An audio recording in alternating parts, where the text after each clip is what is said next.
Alright, hey guys, how's it going? I got another Wi-Fi battle for you today. Just put this team together to help my friend Green Lantern with his Super Mario Poke tournament coming up. So it's mono region, so I put together a Kanto team, and he's using a Hoenn. Oh, sorry. But that's how I put the team together. This is just an OU match I had with it because I kind of like the team after using it to help him with. So yeah, I leave my Ninetales to Sun team, but it's only using Kanto Poke, so it's not got anything like Volcarona or Victini or Heatran, ridiculously sunny teams, sunny pokes, but you know. So he just leads with his Medicham. Don't want to take a high jump kick, so I go into my physical wall, my Executor, which is a absolutely boss physical wall, by the way. It is subseeding, but it has Harvest and Citrus Berry, and it has Reflect as well, so it's pretty much awesome. So I predicted him to go for a U-turn here because it's 4 times super effective, and it's probably banded that ape, so yeah, he goes for the U-turn, and I have a sub up to take the like boss, and I'm back at 271 HP, which is cool. So yeah, he gets me some switch advantage. He goes into Manectric, predicting the flamethrower here from a probably Specs Manectric. I figure it's Specs because Manetric's not really that strong if it's scarfed, so yeah, gets a good move pull though. So yeah, I just go for another sub, just predicting the U-turn to see what he'll do here. And never to waste a sub because I don't lose anything by losing it. I just stay in to see what he goes for. He goes for the flamethrower. I think I switched to Ninetales here. Oh no, I just go for the Leech Seed because I can, because I get a free move because of my sub. But next turn I'm going to switch to Ninetales just because it resists the flamethrower, and yeah, Ninetales is fairly, especially defensive, so it's not really me taking too much from that. So it gives me the flamethrower, it doesn't do too much. I should have really realised here that it was Scarf because it's a Jackal. It probably would have done more than if it was Specs. Well, it definitely would have, but probably a considerable amount on my HP. Get some Leech Seed recovery. I figure he's going to switch out here because, well, he's locked into Flamethrower. And so I go for the Flame Charge because this is my Flame Charge Nasty Plot Ninetales. And yeah, he goes to a Zoomerl, and the sun's up, so I'm not particularly worried about this because I don't think he'll actually go for the waterfall because he plays weird, this guy, honestly. He's Venom on the Quid chat. He's got a YouTube name, but I can't remember what it is. I'll try and put it in the description. So I just go for the Solar Beam here, predicting him to over-predict. Also, thought this might kill, but he's probably running max HP. He over-predicts like I thought he would, and he goes for the Ice Punch, which doesn't do too much damage, and I just get my leftovers recovery. Now I predicted the switch out here, and I saw on his team preview that has a Latios, and I know that I need 2 speed boost out speed Latios, because I thought it might be scarfed, so I went for another Flame Charge instead of the Nasty Plot. I should have gone for the Nasty Plot, because I think that this thing is actually Specs, and therefore I didn't need more than 1 speed boost to outspeed it. So that's how that went down. So I'm at +2 speed now, but I'm still only at neutral special attack, and he's even though it's in the sun, it's not a life orb or anything, and Ninetales has got the greatest special attack in the world.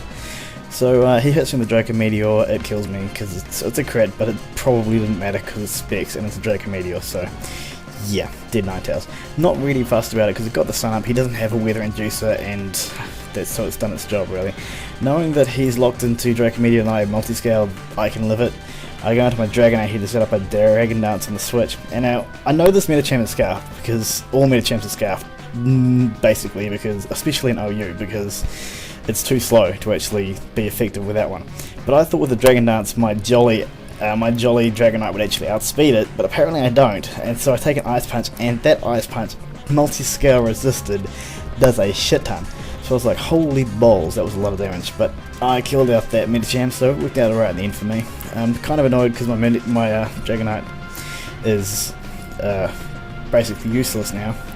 And he goes into his Manectric, proving that it's scarfed because he wouldn't have got into it otherwise. It's when the HP ice and kills me off. I didn't want to switch out because it's life orbed and only has 50 health, and etc, etc, and lots of his pokes seem to be scarfed for some reason.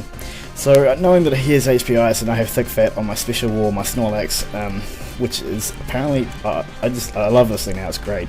Curselax with a Fire Punch for the sun, and a Body Slam for stab with a Chesto Berry Rest for some recovery.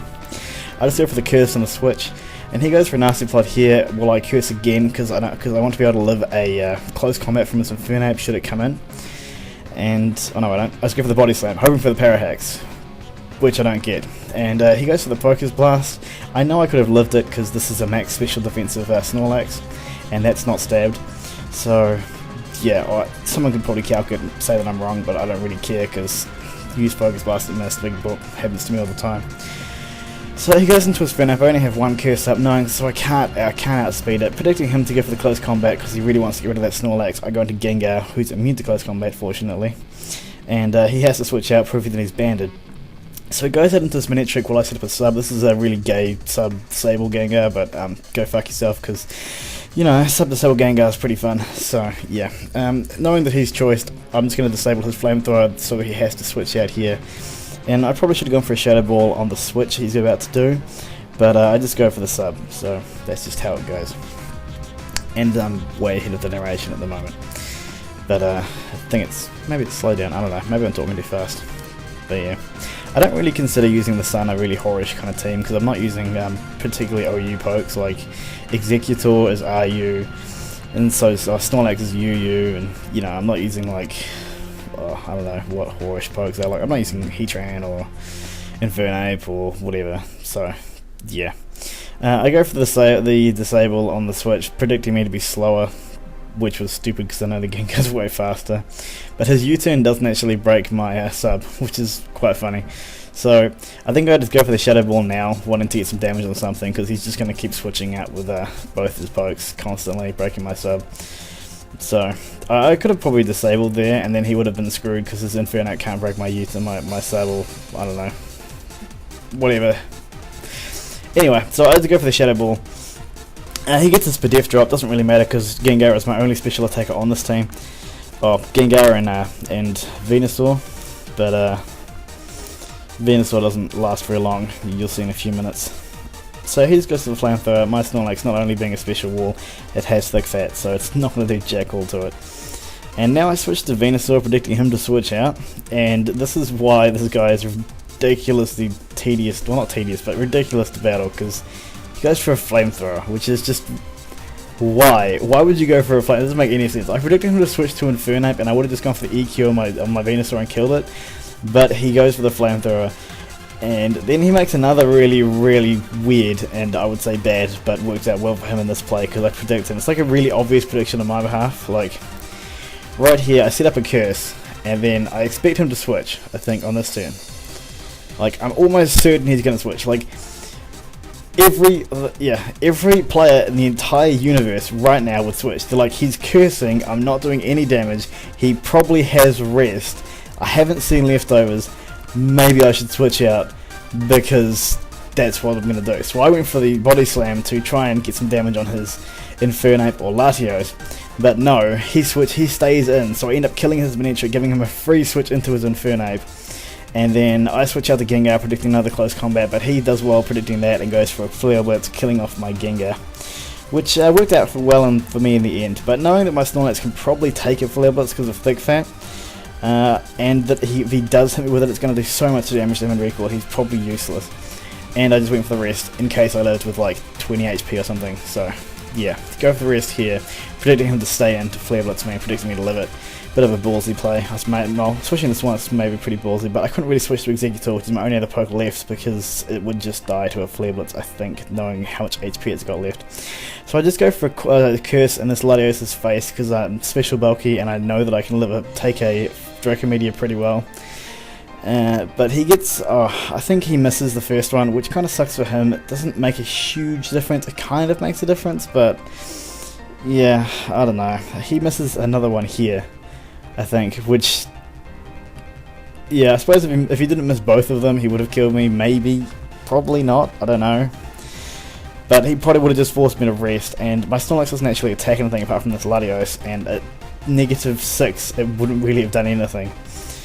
And yeah, so hard to explain why it didn't really matter, but it probably did, but you know, who knows, who cares, it's just a game, and you just deal with what you get.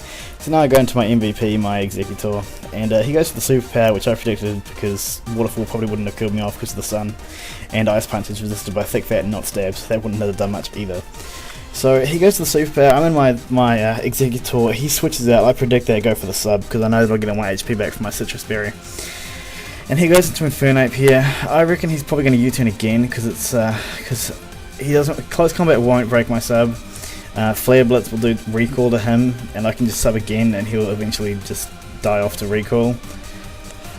So he U-turns out to break my sub, switch back to his zoom rule, and I shouldn't go for an ice punch, but on the switch here I think I go for another sub. I'm not particularly sure. My screen just went black because of stupid computer being stupid. Anyway, so in comes the zoom roll, and I just drop a sub up here, Citrus Berry, healing, and yeah. And I'm pretty sure that someone's going to call me a whore for using sub-seeding Citrus Berry using Executor, but no one uses Executor, so whatever. I like it. It gets it's like Celebi but better in the defensive aspects. It has, I think, about similar HP, but it gets Harvest. So yeah, resists fighting, which is always nice. He goes for an Ice Punch here. I set up the Reflect, knowing that this Ice Punch won't do too much to me. And if you're not aware of how harvest mechanics work, if you harvest a berry and then you are less than so if you're still in the yellow when the berry would activate, it activates twice. So my berry activates, I go to 171 HP, my Leech Seed activates, taking me to 220, and then I harvest the berry. Meaning, because I'm at 220, it means that I won't be low enough for me to eat another berry. But fortunately here, what happens is that, no wait, is it here? I can't remember. Yes, here, because I sub after he Ice Punches me, I get my first berry after he Ice Punches, I set up my sub back in the yellow, get the Leech Seed leftovers, and then get another berry because of the fact that my sub took me back down into the yellow, which is a awesome mechanic, and that is why sub-setting Harvest in the sun is a great tactic. Like, yeah, so I'm behind a sub with a Reflect, and this Inferno definitely can't kill me, can't do anything. It's stuck onto U-turn. U-turn probably won't kill my Snorlax purely because of the fact that I have a Reflect up, and I just go for the Psychic here, knowing that it'll kill. Maybe, I think it's about an 80% chance that it kills, and it does, and that's a 2-0 victory. Pretty close game, very unpredictable player. I'll put his link in the description. Like, comment, subscribe. Thanks guys.